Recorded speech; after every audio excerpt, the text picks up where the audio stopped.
नमस्कार। कॉलेज विद्यार्थियों का इस शिविर में ई शिविर में आप सभी का स्वागत है।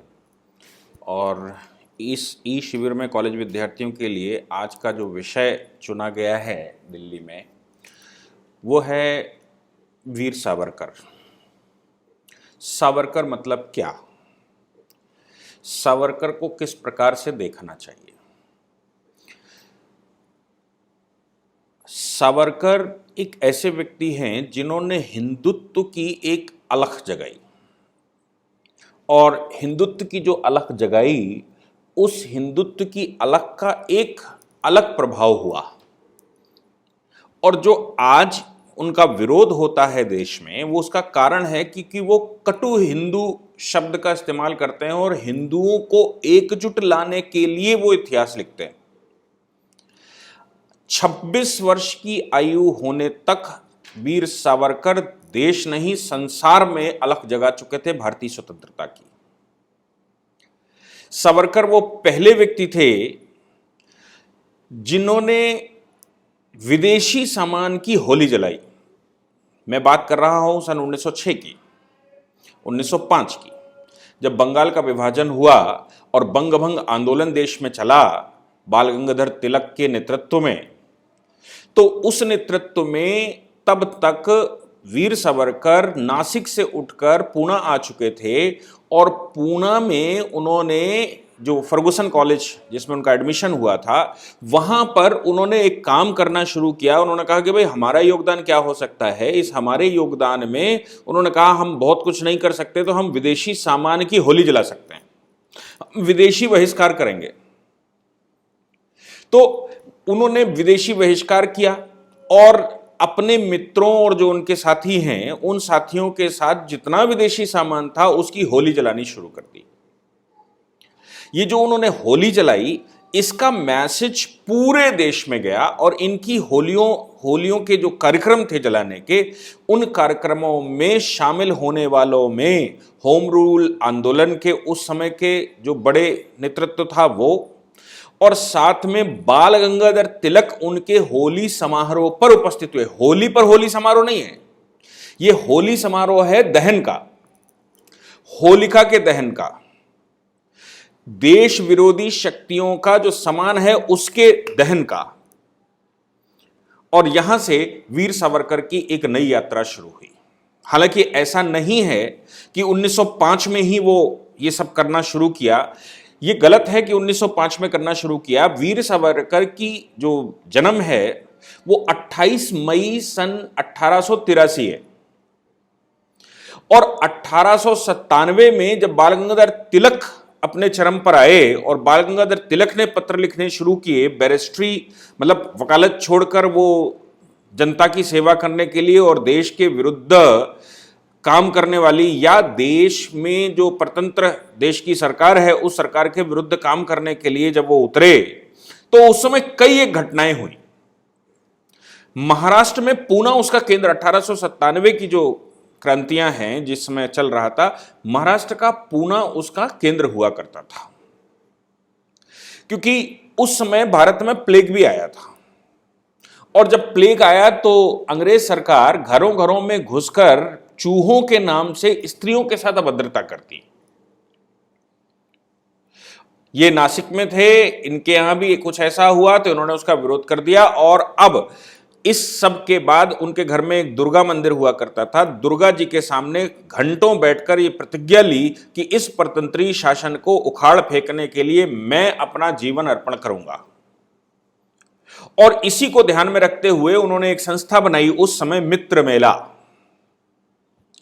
यानी कि ये जो मेले हैं, मित्र मेला नाम की संस्था बनाई और अपने मित्रों को इकट्ठा किया। क्रांति, देश में क्रांति लाई जाएगी, देश को स्वतंत्र किया जाएगा, इसके लिए युवकों को तैयार करना शुरू किया छोटी सी आयु में। बाद में यही मित्र मेला बड़े संगठन के रूप में अभिनव भारत बना। जब वो पूना गए और पूना से उन्होंने इसको बड़े स्तर पर करना शुरू किया तो वो अभिनव भारत बना।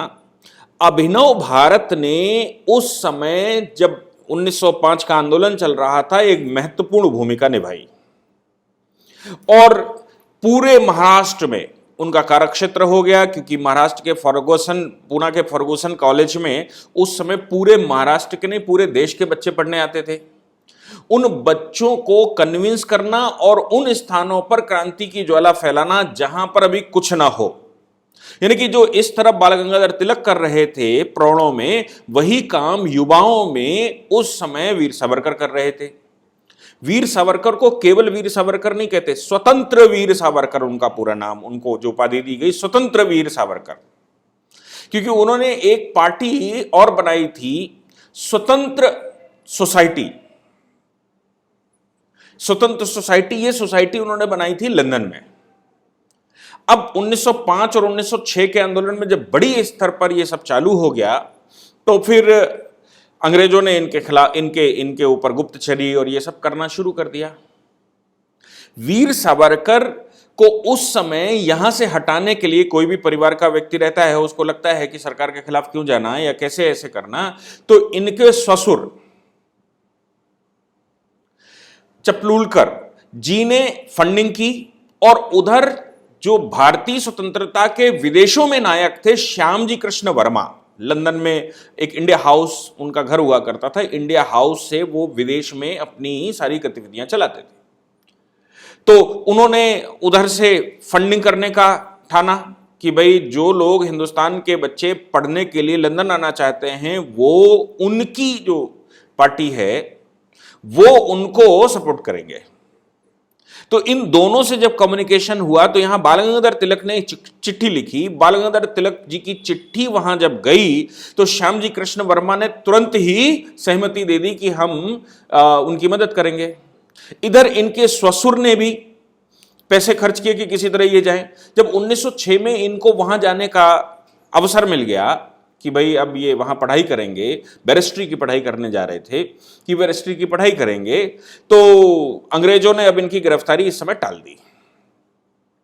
और अंग्रेजों को समझ में आया कि ये जिस समय वहां जाएंगे, वहां पहुंचेंगे, तो वहां अंग्रेजी शासन का वैभव देखकर ये अपने आप नतमस्तक हो जाएंगे।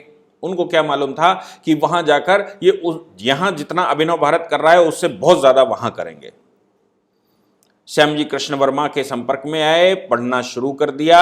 अब जब गए यहां से, तो जाते समय अपने मित्रों को, यहां मित्र मेला के और जो अभिनव भारत के मित्र थे, जिनके अंदर वो अलग जगा चुके थे और जिनको, जो लोग देश भर में अभिनव भारत संगठन इस्टेब्लिश हो चुका था, महाराष्ट्र में स्पेशली सब जगह काम करने लगा था, उनको वो बोल के गए, आज तक मैं केवल महाराष्ट्र में काम करता था, पूरे महाराष्ट्र को जगाने में सफल हो रहा था, अब मैं विदेशों में जाकर पूरे हिंदुस्तान के जो बच्चे वहां हमको मिलेंगे, पूरे हिंदुस्तान के जो लोग मिलेंगे, एक मिनी भारत हमको वहां मिलेगा, उस मिनी भारत के बीच में काम करेंगे। और अब जो पढ़ा लिखा समाज वहां से आता है यहां, और अंग्रेज ये मानकर उसको भेजता है कि ये मेरी तरह से तैयार हो गया है, अब उसको भारतीय स्वतंत्रता की अलख जगाकर हिंदुस्तान वापस भेजेंगे और विदेशों में भारत की छवि के लिए काम करेंगे, ये बोलकर गए। वो वहां गए तो वहां जाकर उन्होंने एक स्वतंत्र सोसाइटी बनाई। उस स्वतंत्र सोसाइटी में भी वही काम शुरू हो गया जो अभिनव भारत करता था। स्वतंत्र सोसाइटी ने लंदन में अपनी गतिविधियां शुरू की। इधर एक बड़ी घटना हो गई। वहां से वो पत्र लिखते, तलवार जैसे बड़े पत्र होते थे, वो पत्र लिखते, उन पर, पत्र से मतलब उस समय पब्लिकेशन करते और हिंदुस्तानियों को इकट्ठा करते, हिंदुस्तानियों में हिंदुत्व की भावना पैदा करते, और ये सारे कार्य वो करते थे। और वहां से कुछ लिखा पढ़ी करते तो वो हिंदुस्तान भेजते, अभिनव भारत उनको सुनता, उनके मार्गदर्शन में अभिनव भारत यहाँ नेतृत्व करता, यहाँ उनके नेतृत्व में यहाँ पर आंदोलन करता। तो एक बड़ी घटना हो गई, जैक्सन की हत्या हो गई। उस समय का कलेक्टर हुआ करता था, जैक्सन की हत्या हो गई। जैक्सन की हत्या करने के लिए कान्हरे नाम के एक व्यक्ति ने, अनंत कन्हरे नाम के एक व्यक्ति ने उनकी हत्या कर दी, क्योंकि उसने बहुत ज़्यादा वहाँ गलत कर रखा था। और उसका मुख्य कारण एक और बताया गया कि सावरकर जी 3 भाई हुआ करते थे, सबसे बड़े गड़े सावरकर, बीच के ये वीर सावरकर, और सबसे छोटे नारायण सावरकर। तो गड़े सावरकर को आजीवन कारावास दे दिया गया। उसका कारण, तीनों भाई स्वतंत्रता के आंदोलन में भाग इसलिए ले रहे थे क्योंकि उनके पिता ने शुरू से महाभारत और स्वतंत्रता की कहानियां बताई। और ऐसे करके वो तैयार हुए। तो बड़े भाई गणेश सावरकर भारत में काम कर रहे थे, उनको आजीवन कारावास हो गया। आजीवन कारावास करने वाले जैक्सन को अनंत कनहरे नाम के एक व्यक्ति ने हत्या कर दी। तो नारायण सावरकर की गिरफ्तारी हो गई, मतलब सबसे छोटे भाई की, और वहां उसकी खबरें पहुंची। अब उन्होंने अपनी गतिविधियां और बढ़ा दी लंदन में। जब लंदन में गतिविधियां बढ़ गई तो कुछ तो गुप्तचर, अब अभिनव भारत, अब जो स्वतंत्र वहां पर स्वतंत्र सोसाइटी थी वो अभिनव भारत में कन्वर्ट हो गई, और अभिनव भारत ने अब वहां पर जो भारत में गतिविधियां चलती थी वैसे ही मुखर स्वतंत्र रूप से, खुले रूप से गतिविधियां चलाना शुरू कर दिया। नतीजा क्या निकलेगा? नतीजा निकलने वाला था कि वीर सावरकर की गिरफ्तारी होगी। अब गिरफ्तारी की जब खुफिया खबरें मिली कि वीर सावरकर को गिरफ्तार करने वाले हैं, तो उनके अभिनव भारत के मित्रों ने उनसे आग्रह किया कि आप यहां से पेरिस चले जाइए, क्योंकि श्यामजी कृष्ण वर्मा लंदन में जब हुआ करते थे तो इंडिया हाउस को वीर सावरकर को सौंप कर वो स्वयं पेरिस चले गए थे। पेरिस में ऑलरेडी बीकाजी कामा जैसी पारसी लेडीज काम कर रही थी, फ्रांसीसी लेडीज काम कर रही थी।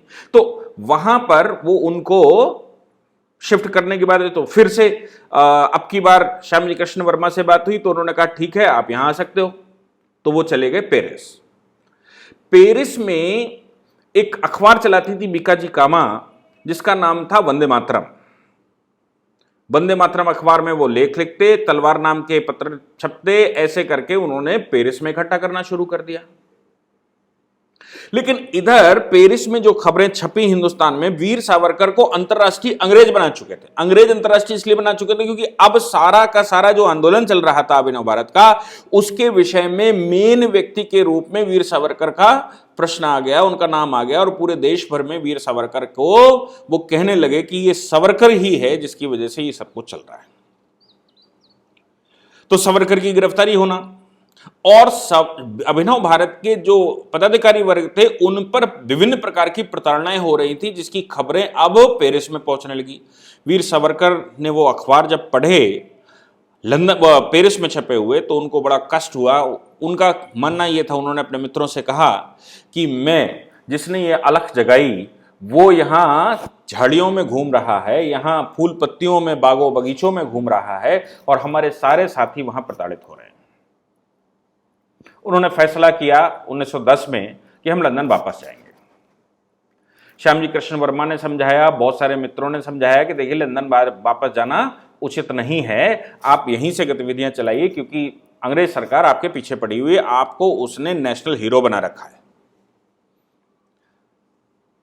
सावरकर जी बोले कि नहीं, मेरी वजह से ये सब कुछ चल रहा है, इसलिए मेरा जाना जरूरी है। श्यामजी कृष्ण वर्मा ने कहा कि आप सेनापति हैं पूरी सेना का, इसलिए आपकी सुरक्षा ज्यादा आवश्यक है, आप यहां पर रहिए। तो उन्होंने कहा मैं सेनापति हूं इसलिए मुझे आगे जाना चाहिए, चूंकि मैं सेनापति हूं इसलिए मैं पीछे रहकर काम नहीं कर सकता, मुझे तो आगे जाकर काम करना चाहिए, और अपने मित्रों, अपने साथियों और अपने जो हमारी सेना है उस सेना का नेतृत्व करने वाला व्यक्ति अगर पीछे रहेगा तो सेना का क्या हाल, मनोबल कैसा होगा, इसलिए मैं आगे जाऊंगा।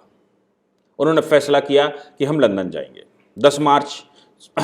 13 मार्च 1910 को वो लंदन पहुंचे, और जैसे ही वो शिप से लंदन पहुंचे और वहां से रेल पर चढ़े तो उनको लगा कि अंग्रेज गिरफ्तार कर तो सकता है, लेकिन ये अनुमान नहीं था कि अंग्रेज उनके पीछे ही लगा है।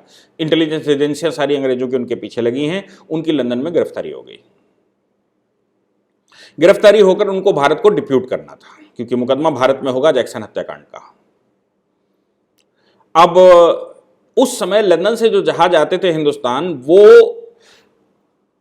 फ्रांस होकर आते थे, पेरिस होकर आते थे। तो उनको ये उम्मीद हुई कि ये लोग हमें जहाज से लेकर जाएंगे तो मेरे मित्र पेरिस के बंदरगाह पर मुझे छुड़ा लेंगे, या फ्रांस के किसी और बंदरगाह पर जहां कहीं भी जाएंगे वो मुझे छुड़ा लेंगे, जिससे मेन रूट जाता है।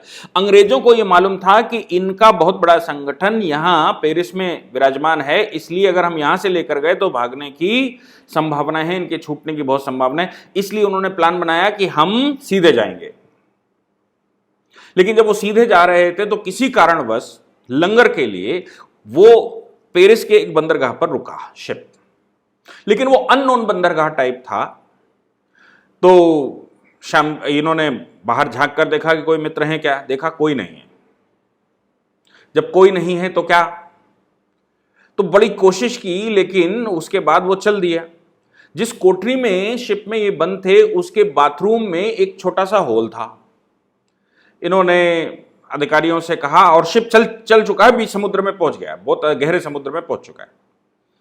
इन्होंने साथियों से कहा कि मुझे लघु शंका के लिए जाना है। ये लघु शंका करने गए। इनको जो चादर उड़ाई जाती थी वो चादर इन्होंने दरवाजे पर ढक दी, क्योंकि वहां से होल से दिखाई देता था। और वो जो छोटा सा होल था, उस होल से वो कूद गए समुद्र में। कुछ समय बाद जब अंग्रेज अधिकारियों को पता लगा कि समुद्र में कूद गए हैं, तो अंग्रेज अधिकारी फिर वापस आए और ये तैर कर पहुंच गए फ्रांस, मीलों तैर कर। लेकिन वहां जब पहुंचे तो फ्रांसीसी पुलिस के सामने इन्होंने कहा कि भाई ऐसे ऐसे समस्या है, लेकिन फ्रांसीसी पुलिस इनकी भाषा ना समझ पाई। नतीजा ये निकला कि फ्रांसीसी पुलिस ने फिर उठाकर इनको दे दिया अंग्रेजों को। अंग्रेज उनको लेकर आए। अब कोठरी में ये अकेले नहीं लेटते, अब कोठरी में 2 और अधिकारी साथ में लेटते, बाथरूम में भी इनके साथ जाते। तो इनको समझ आया कि मेरा बलिदान एवं चला गया।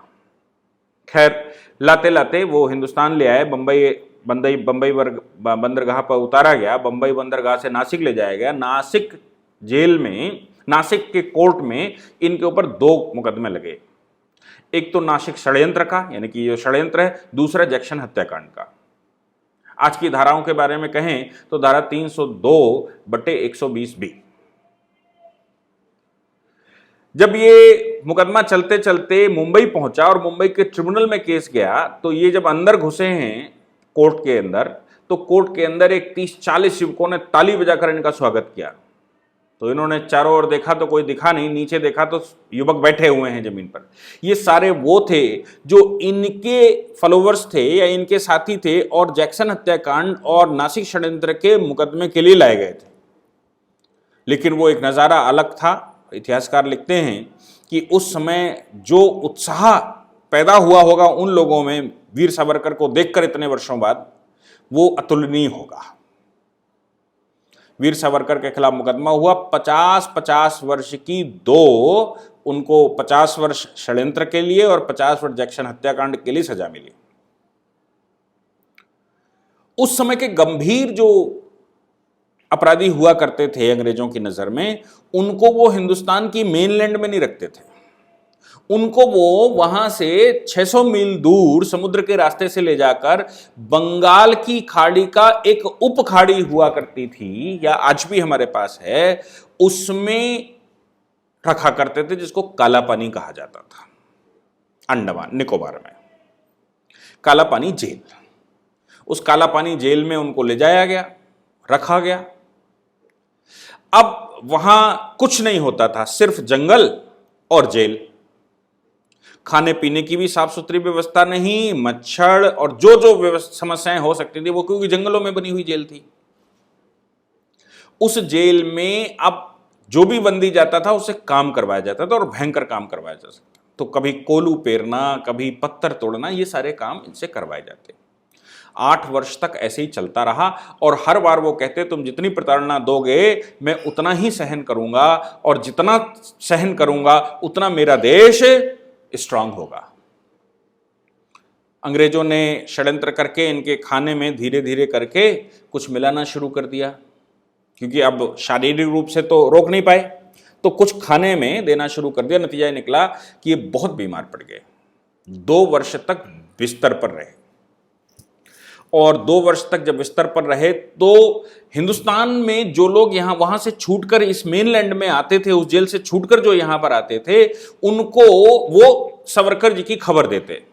नतीजा निकला कि हिंदुस्तान में बहुत सारे प्रदर्शन होने लगे। उस जमाने में लगभग 70,000 लोगों ने एक चिट्ठी साइन करके सरकार को दी सावरकर को छोड़ने की। सावरकर के नाम से वीर सावरकर सप्ताह मनाए जाने लगे। स्वतंत्र वीर सावरकर के नाम से प्रदर्शन होने लगे, रैलियां होने लगी। हिंदुस्तान और डिस्टर्ब होने लगा। यानी कि अब अंग्रेजों को लगा कि सावरकर के बाहर रहने से ज्यादा समस्या सावरकर के जेल में रहने से है। इसलिए वीर सावरकर को फिर उन्होंने फैसला किया कि इनको सन 1910 में, वो 1919 में उन्होंने फैसला किया कि इनको स्वतंत्रता के लिए, स्वतंत्र करने के लिए अग्रसर हुआ जाए, तो तब वो लेकर आए इनको कलकत्ता। 3 वर्ष तक लगभग कलकत्ते में रखा और कलकत्ते से ले जाकर फिर उन्होंने महाराष्ट्र ले गए। महाराष्ट्र में नासिक में नहीं रखा, पूना में नहीं रखा, क्योंकि नासिक और पूना उनके मेन केंद्र हुआ कर, रत्नागिरी जिले में उनको नजरबंद कर दिया गया और यह आदेश हुआ कि रत्नागिरी जिला छोड़कर बाहर नहीं जा सकते। रत्नागिरी जिले में अंदर तो स्वतंत्रता थी, तो अंदर उन्होंने काम करना शुरू कर दिया। अब हिंदू समाज के लिए काम करना शुरू किया। यहां से उनकी हिंदुत्व की यात्रा, पूर्ण हिंदुत्व की यात्रा शुरू होती है। अब हिंदू समाज में जो ऊंच नीच, छुआछूत और जो दुनिया भर की समस्याएं थी जिनकी वजह से हिंदू एकत्र नहीं हो पाता था, उनके लिए सावरकर जी ने काम करना शुरू कर दिया और परिणाम ये निकला कि हिंदू समाज अब वहां का इकट्ठा होने लगा और लगभग 350 से ऊपर परिवारों की घर वापसी करवाई जो मुसलमान या ईसाई हो चुके थे। अब मुसलमान और ईसाई होने का मेन कारण था छुआछूत, तो उन्होंने एक वहां पर मंदिर बनवाया जिसको पतित पावन मंदिर कहते थे। पतित पावन मंदिर में वीर सावरकर ने कहा कि हर जाति, हर लोग जो हिंदुस्तान के निवासी हैं, जो हिंदू समाज है, वो सब आएंगे। वहीं से उन्होंने अब हिंदू उस समय भी इन्होंने फैलाना शुरू कर दिया। ये अंग्रेजों की ही चाल थी कि बौद्ध अलग है, कि सिख अलग है, कि जैन अलग है, कि आर्य समाज अलग है, कि प्रार्थना, ये सब कैटेगरीज अंग्रेजों ने करनी शुरू की थी कि डिवाइड एंड रूल की उनकी पॉलिसी थी। और उसी समय वो थ्योरी लेकर आए थे, आर्यन थ्योरी। तो आर्य वर्सेस द्रविड़ और आर्य वर्सेस मूल निवासी ये थ्योरी अंग्रेजों ने दे दी कि हिंदू समाज कैसे आपस में विघटन में चला जाए। और ये तमाम तरह के जो समाज हैं, ये समाजों के कॉन्सेप्ट, अलग अलग कॉन्सेप्टों को दृढ़ करने के लिए पुस्तकें लिखना, उनके बैठकें करवाना, उनके कार्यक्रम करवाना, उनको पीछे से फंडिंग देना, ये सब अंग्रेज कर रहा था। इतिहास लिखवा रहे थे और इतिहास इस प्रकार का लिखा जा रहा था कि हिंदू समाज एक दूसरे का विरोधी हो जाए। इतिहास इस प्रकार का लिखा जा रहा था कि दलित वर्ग जो उस समय का था, जिसको समस्या तो थी ही, इसमें कोई शक नहीं, लेकिन जो छुआछूत की समस्या है वो और दृढ़ हो जाए और हीन भावना पैदा हो जाए। वीर सावरकर को अंग्रेजों की इस चालों का पता लग गया और उन्होंने रत्नागिरी जिले को एक यूनिट बनाकर खड़ा कर दिया। वहां पर महिलाओं के साथ अत्याचार ना हो या उनको भेदभाव ना हो, किसी भी युवकों के साथ भेदभाव ना हो, किसी जाति विशेष के साथ भेदभाव ना हो और सबको हिंदू ही कहा जाए, एक शब्द हिंदू। तो वीर सावरकर की जो हिंदू की परिभाषा है, उस परिभाषा में जो मुसलमान नहीं है, जो इस राष्ट्र में रहता है और इस राष्ट्र को अपनी भूमि मानता है, वो हिंदू है। जो अपने आप को ईसाई या दूसरी लैंड का व्यक्ति मानता है, जो अपने आप को मुसलमान या दूसरे स्थानों पर इबादत करता है और वहां से देवी देवताओं को मानता है और उनके डायरेक्शन पर चलता है, ऐसे लोगों को छोड़कर जो इस भूमि को, पूरी भूमि को अपनी भूमि मानता है, अपनी मातृभूमि मानता है, इसकी पूजा करता है, इसकी रक्षा करने के लिए सामने उभर कर आता है, वो सब हिंदू हैं। ना कोई जैन, ना कोई सिख, ना कोई बौद्ध, यहां सब हिंदू हैं। ये वीर सावरकर की परिभाषा रत्नागिरी में आ गई, क्योंकि हिंदू समाज का इकट्ठा होना अति आवश्यक है। क्यों? क्योंकि अंग्रेज ईसाइयत के नाम पर, अंग्रेज मुसलमान के नाम पर पहले ही लड़ा चुका था। मुस्लिम लीग की स्थापना पहले ही हो चुकी थी और ईसाई उनके साथ ही खड़ा था। बचा था तो केवल हिंदू समाज, जिसके विघटन के लिए अंग्रेज लगातार काम कर रहा था। तो हिंदू समाज को कैसे इकट्ठा किया जाए, इसके लिए वीर सावरकर ने काम करना शुरू किया। एक 13 वर्ष तक वो रत्नागिरी जिले में जिला बंद रहे। उसके बाद उनको स्वतंत्र, उनके ऊपर से सारे प्रतिबंध हटा लिए गए सन 1937 में। उनके ऊपर से सारे प्रतिबंध हटा लिए गए तो तमाम तरह की पॉलिटिकल पार्टियों ने आह्वान किया देश में कि उनके साथ आ जाए, जिनमें जवाहरलाल नेहरू भी शामिल थे। एक कार्यक्रम में जवाहरलाल नेहरू ने बड़ी प्रशंसा करते हुए वीर सावरकर कांग्रेस में शामिल हो जाएं, हमारे साथ आ जाएं, ऐसा आह्वान किया। वीर सावरकर के पास ये सूचना पहुंची। स्वतंत्र वीर सावरकर ने कहा कि मुस्लिम तुष्टीकरण करने वाली कांग्रेस के साथ मैं खड़ा नहीं हो सकता। क्योंकि ये तुष्टीकरण करते हैं, मुस्लिम तुष्टीकरण चल रहा है, अंग्रेज की दिशा निर्देश पर काम करने वाले लोग हैं, देश का विभाजन इनको स्वीकार, देश में जातियों का विभाजन इनको स्वीकार्य है, ये कैसे राष्ट्रवादी है? इसलिए मैं कांग्रेस में शामिल नहीं हो सकता। जवाहरलाल नेहरू के आह्वान को रिजेक्ट कर दिया। लेकिन उस समय हिंदू समाज के लिए काम करने वाली हिंदू महासभा को इन्होंने ज्वाइन किया और 2 वर्ष बाद ही हिंदू महासभा के अध्यक्ष बने।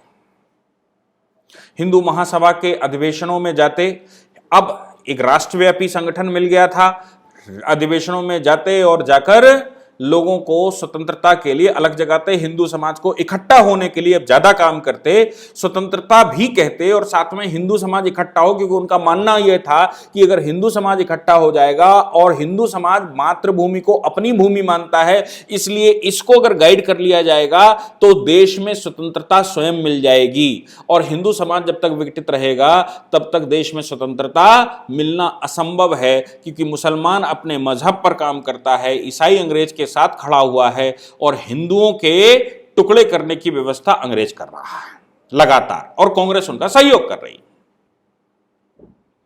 इसलिए हिंदू महासभा के लिए काम करना शुरू कर दिया। 1941 में बिहार में अधिवेशन होना था, जा रहे थे अधिवेशन में अध्यक्ष के नाते, लेकिन उनकी गिरफ्तारी रास्ते में कर ली गई, तो इनके द्वारा लिखा गया भाषण वहां पढ़कर सुनाया गया, जिससे कि हिंदू महासभा का काम शुरू हुआ। 1941 के बाद अभी अंतर्राष्ट्रीय परिस्थितियां बदलने लगी थी, और अंतर्राष्ट्रीय परिस्थितियों में जब यूएनओ ने तय किया, उस समय यूएनओ बनने जा रहा था, यूएनओ की जो बैठकें चल रही थी, उन बैठकों में यह तय हुआ कि साम्राज्यवाद खत्म करना है, सभी देशों को अपने देशों में वापस आना है, सबको स्वतंत्र करना है। अंग्रेजों ने क्रिप्स मिशन भारत में भेजा, स्टीफन क्रिप्स को सब पॉलिटिकल पार्टियों से मिलना था, उसके मातहत ही वो अभी वीर स्वतंत्र वीर सावरकर से भी मिले। स्वतंत्र वीर सावरकर ने पार्टीशन का विरोध किया, क्योंकि मुस्लिम पार्टीशन मांग रहा था, उन्होंने पार्टीशन का विरोध किया और कहा कि पाकिस्तान किसी भी हालत में हमें नहीं चाहिए। हिंदू इकट्ठा हो चुका था, मुसलमान जो पार्टीशन मांग रहा था मुस्लिम लीग, उसके खिलाफ खड़े होने के लिए हिंदू समाज को एकत्रित करके वीर सावरकर ने खड़ा कर दिया,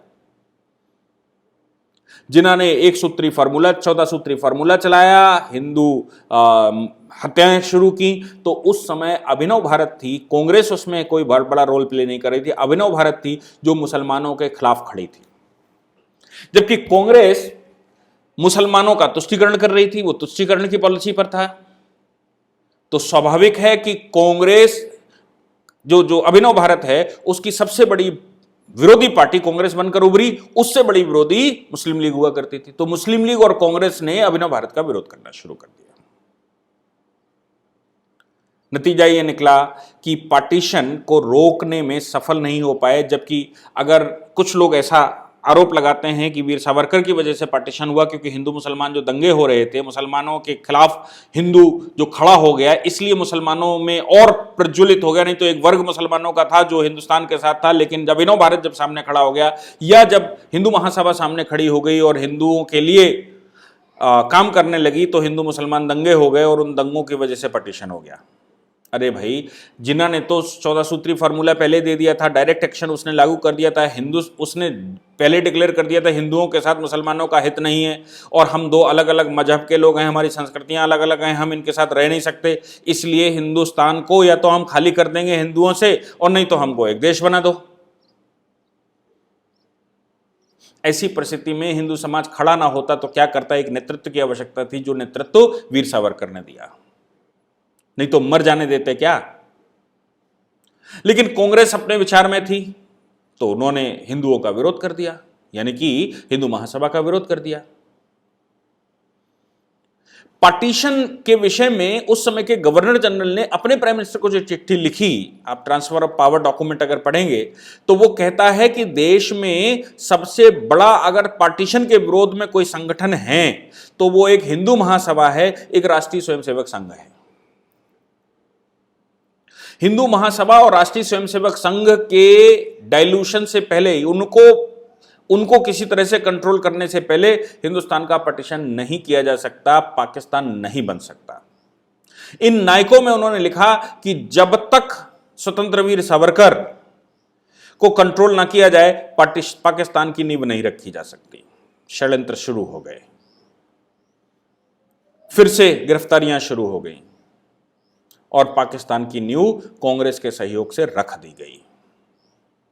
पार्टीशन हुआ, अब कोई कुछ कर नहीं सकता था, तो फिर हिंदू महासभा और राष्ट्रीय स्वयंसेवक संघ ने एक काम करना शुरू किया कि जो पाकिस्तान में हिंदू है उस हिंदू को कैसे सुरक्षित यहां तक आने की व्यवस्था की जाए। यह रोल वीर सावरकर प्ले कर रहे थे। और फिर भी वो जो समस्याएं हिंदुत्व की थी वो समस्याएं तो बहुत सारी थी। जब स्वतंत्रता के बाद ये चला तो फिर नाथूराम गोडसे ने इस सारी परिस्थितियों को ध्यान में रखते हुए नाथूराम गोडसे ने उस समय गांधी जी की हत्या कर दी।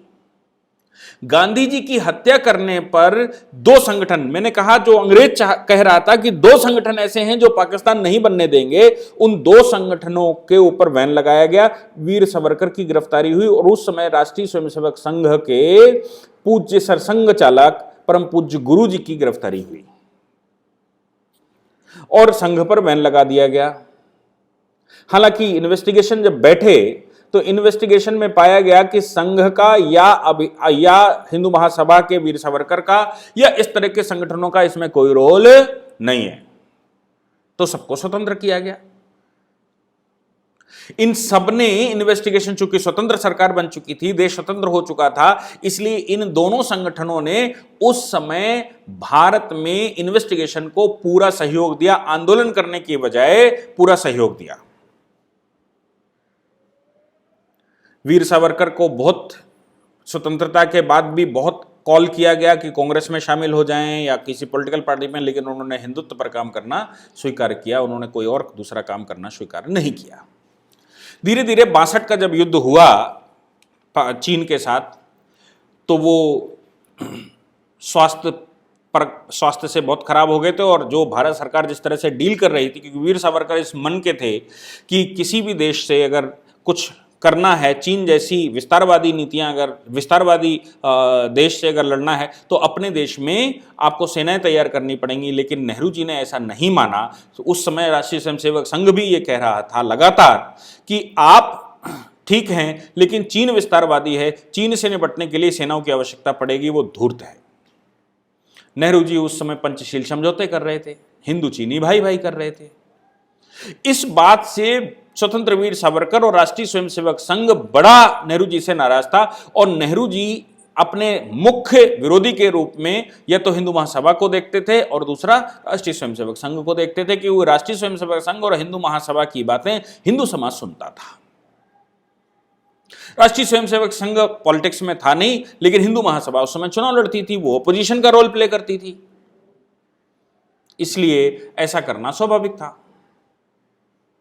अब वीर सावरकर को बड़ा दुख हुआ नेहरू जी की नीतियों से, जिसका नतीजा 62 का युद्ध निकला और 62 के युद्ध में जब हम परास्त हुए तो वीर सावरकर बीमार रहने लगे और 65 का युद्ध पाकिस्तान ने अनायास ही कर दिया, क्योंकि 62 का युद्ध हम हार चुके थे चीन से। इसलिए 65 के युद्ध में पाकिस्तान को लगा कि हम हिंदुस्तान पर पुनः कब्जा कर लेंगे। वो जो दारुल इस्लाम बनाने की पॉलिसी शुरू से लेकर आया था जिना, कि या तो हिंदुस्तान में इस्लामिक शासन दे दो या फिर हमें कोई एक लैंड दे दो जिससे कि मैं हिंदुस्तान के ऊपर फतेह बाद में प्राप्त कर सकूं, जिसके तहत पाकिस्तान बना था, वो सब शुरू हो गया।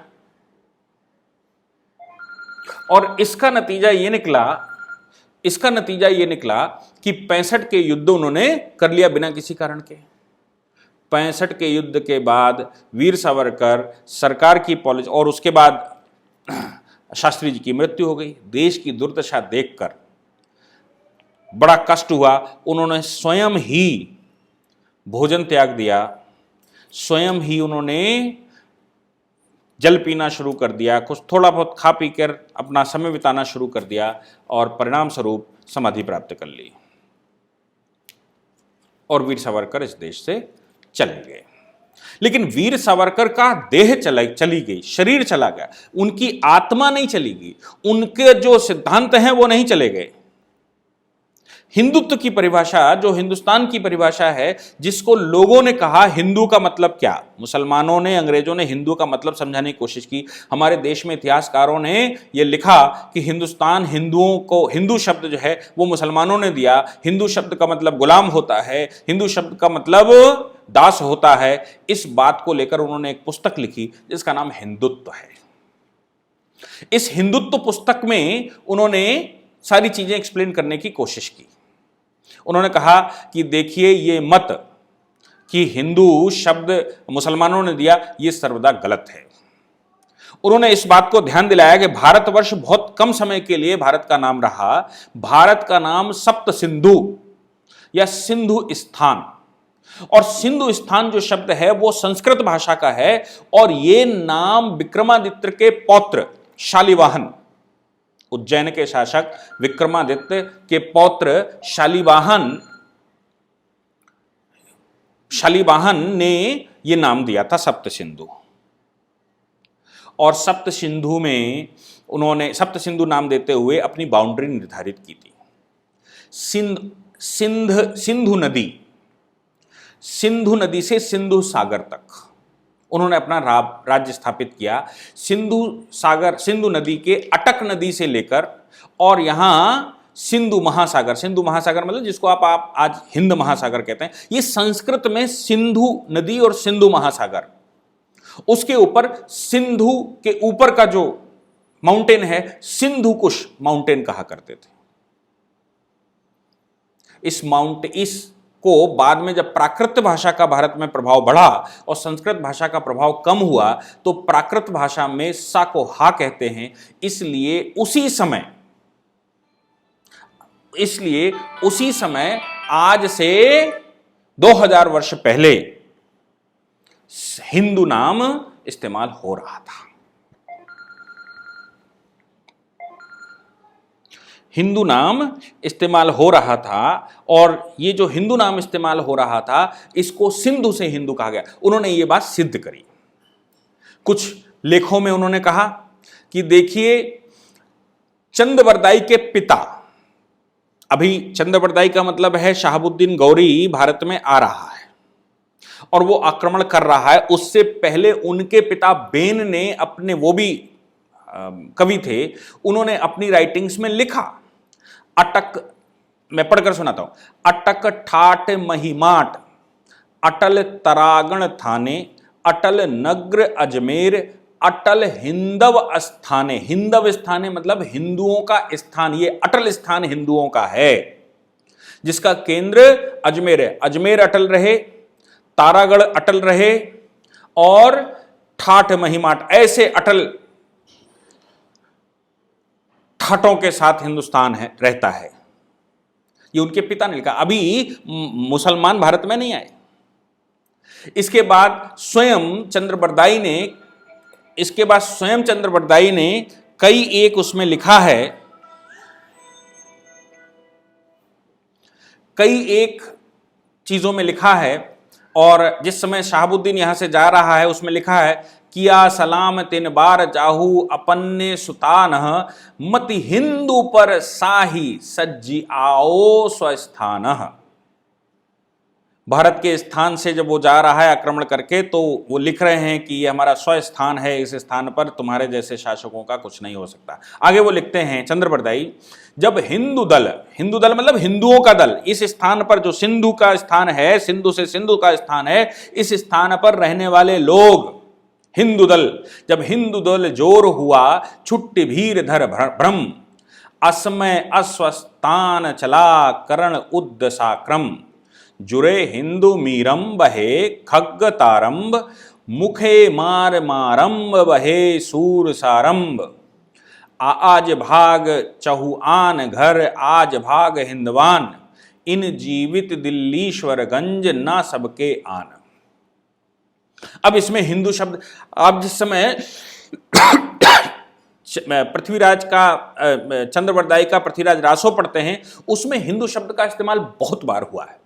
एक प्राचीन कवि हुए हैं भूषण लिखते हैं, हिंदुन के पति सौन विसात सतावन हिंदू गरीबन पाए के लीजे कलंक न दिल्ली के बालम आलम आलमगीर कहाय के, राखी हिंदुवानी हिंदुवान को तिलक राख्यो, स्मृति और पुराण राख्यो, वेद विधि सुनी मैं।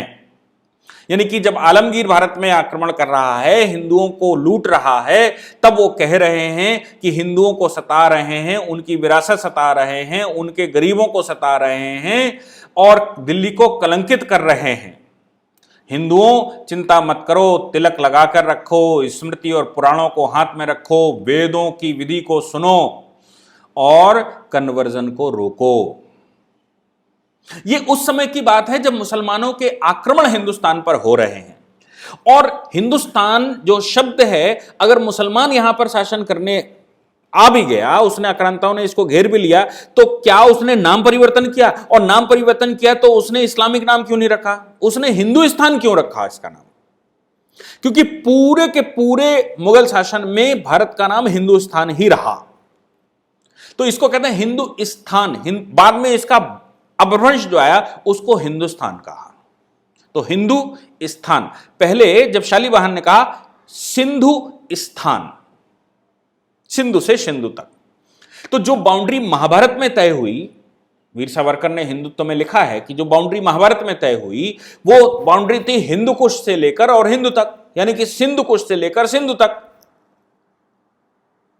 इसलिए उन्होंने कहा कि हिंदू गर्व का शब्द है। हिंदू शब्द दिया गया शालिवाहन का है। हिंदू शब्द यहां पर इस्तेमाल जमाने से हो रहा है। हिंदू शब्द का इस्तेमाल बहुत सारे प्राचीन ग्रंथों में है। उनको सबको निकालकर एक स्थान पर रखकर हिंदुत्व नाम की पुस्तक लिखी और कहा हिंदुओं इस पर गर्व करो, क्योंकि वो आपको तोड़ना चाहते हैं। इसलिए वो कहते हैं कि हिंदू जो है वो बाहर से आया। इसलिए वो कहते हैं कि ये आर्य हैं, यानी कि ये यूरेशिया से आए। ऐसा बहुत सारे लोग लिखते हैं। अब जो मेन कॉन्फ्लिक्ट कांग्रेस और वीर सावरकर का है, कांग्रेस के प्रणेता उस समय पहले प्रधानमंत्री जवाहरलाल नेहरू जब डिस्कवरी ऑफ इंडिया लिखते हैं, जिनको भारत का इतिहास नहीं मालूम, वो बताते हैं उन्होंने ये स्टैब्लिश किया, जो अंग्रेज स्टैब्लिश कर रहा था उन्होंने अपनी पुस्तक में स्टैब्लिश किया कि अंग्रेज की हिंदुस्तान में एक वर्ग जो यूरेशिया से आया। लेकिन वीर सावरकर ने उसका खंडन करते हुए पूरा सिद्ध किया, जैसे इनसे पहले सिद्ध करने वालों में बाल गंगाधर तिलक थे, बाद उसी समय ऐसा लिखने वालों में डॉक्टर अंबेडकर हैं, ज्योतिबा फूले हैं। ये सब कहते हैं हिंदू गर्व की बात है। हिंदू ऐसा नहीं है। अगर इसमें छुआछूत की समस्या आ गई है तो मैं घर परिवर्तन करता हूं। वीर सावरकर जब कहते हैं कि बौद्ध, सिख, जैन समाज, प्रार्थना समाज, आर्य समाज जितने भी हैं सब हिंदू हैं, तो हिंदुओं के घर को परिवर्तित करने के लिए डॉक्टर अंबेडकर, इस छुआछूत की समस्या से समाधान पाने के लिए डॉक्टर अंबेडकर हिंदुओं के अंदर ही मत परिवर्तन करते हैं और अब वो बौद्ध हो जाते हैं, क्योंकि बौद्ध समाज छुआछूत के विरुद्ध काम कर रहा था। भगवान बुद्ध ने छुआछूत के विरुद्ध काम किया, जो सभी महापुरुष करते रहे, चाहे वो ज्योतिबा फूले रहे हों, चाहे वीर सावरकर रहे हों, चाहे वो बाल गंगाधर तिलक रहे हों, चाहे वो पूज्य गांधी जी रहे हों, और चाहे वो सरसंघ चालक रहे हों, चाहे वो राष्ट्रीय स्वयंसेवक संघ रहा हो, या भारत को एक क्षण देखने का स्वप्न देखने वाले प्रत्येक व्यक्ति जो भारत में अपभ्रंश आया है उसको समाप्त करने के लिए, भारत को एक क्षण करने के लिए सब ने एक सुर में कहा कि भारत में पॉलिटिकल जातियां नहीं होनी चाहिए और छुआछूत भारत का स्वभाव नहीं। ये मुसलमानों और अंग्रेजों के द्वारा गढ़ा गया है, हजारों वर्ष चूंकि प्रैक्टिस में आ गया, इसलिए लोग इसकी तरफ आकर्षित हो गए। अछूत माना तो मलेक्षों को माना। सातवाहन जब अछूत कहता है, वो विक्रमादित्य जब अछूत कहते हैं और विक्रमादित्य के शालिवाहन जब अछूत कहते हैं, तो वो हिंदू कुश के उस तरफ रहने वाले लोग, उनको वो मलेक्ष कहते। मलेक्ष भारत में अछूत था। इन्हीं मलेक्षों में हूणों ने जब भारत पर हमला किया तो भारतवर्ष ने रिटेलिएट किया। कुमारगुप्त के पुत्र स्कंदगुप्त, जिनकी आयु भी 26 वर्ष की थी, स्कंदगुप्त ने हूणों का विनाश किया। हूणों का अस्तित्व समाप्त हुआ तो हिंदुस्तान में हुआ, अदरवाइज हूणों ने पूरे चीन को, पूरे मंगोल को कब्जा करके रखा था और यूरोप तक वो हमला करते थे, हिंदुस्तान पर हमला करते थे। हूणों को जड़ से समाप्त करने का कार्य अगर किसी ने किया तो वो हिंदुस्तान के स्कंदगुप्त ने किया। ये वही हैं जो उस परंपरा को आगे बढ़ा रहे हैं। इसलिए इन सब ने जातिपात का विरोध किया, छुआछूत का विरोध किया और भारत को स्टैब्लिश करने के लिए कार्य किया। मुझे लगता है कि जो निर्धारित समय था उस निर्धारित समय के अंदर मैं अपनी बात को पूरा कर पाया और वीर सावरकर के विषय में मैं जो सहयोग जो मैं बोल सकता था, जो मेरी अपनी क्षमताओं के अनुसार था, मैंने उसको कहा। इस पूरी ऑर्गेनाइजेशन को चलाने के लिए आप नीचे डिस्क्रिप्शन से हमारे ऐप को डाउनलोड कर सकते हैं, जिससे कि लॉ स्टूडेंट्स को, लॉयर्स को और आम आदमी जो लॉ जानना चाहता है वो पेड प्लस फ्री क्लासेस का लाभ ले सकता है।